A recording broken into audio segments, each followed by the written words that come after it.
Hello everyone. Assalamualaikum warahmatullahi wabarakatuh. I am Salsabiil Shofaa Ardri from English Literature D 2024, Universitas Negeri Medan.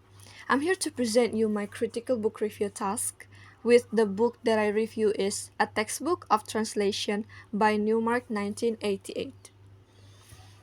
Before we go to the list, I want you to know that I am not reviewing all of the chapter in this book. Instead, I only review the chapter 18 with the title Shorter Items. Now, let's go to the first, which is summary. I'm gonna tell you the short summary of this chapter 18. So guys, this chapter suggests that a translator cannot be too free in translating a text. It means that the translator must translate it by following the language structure of the original text.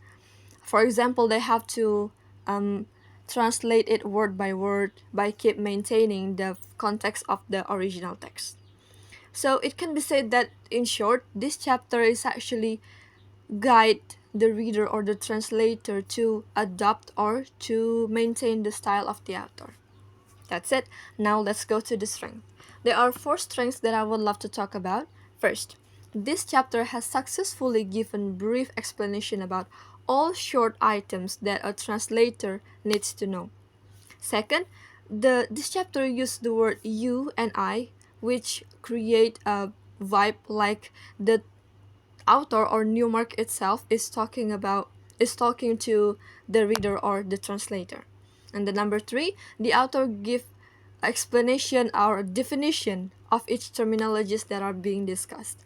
And the number four, the conclusion in this chapter gives benefit to the reader, where they can read the conclusion first and then they can reassure themselves to whether they have to read this chapter or not. And then let's go to the weakness. There are only two.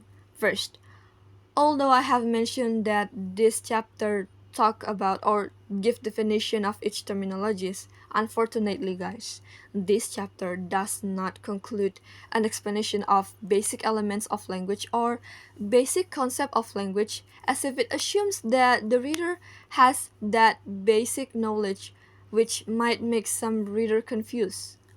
And the number two, the way this chapter gives example is confusing enough. It is because the author did not write it neatly, so it's kind of messy. The example is kind of messy, so it's kind of confusing, I think. And then this is the last part, which is the conclusion. So chapter 18 of Newmark's book with the title Shorter Items gives useful information about translation for the translator. The term shorter is appropriate because this chapter indeed explains about short things, simple things that are actually important in the role of translation. However, it has no information about basic elements of a language, which are actually important too for the reader to know. And also, it consists of examples which are written not neatly. So I think that's all about my presentation today. That's all about my task, a critical book review with the book that I review, a textbook of translation by Newmark 1988. Thank you for your attention. Assalamualaikum warahmatullahi wabarakatuh.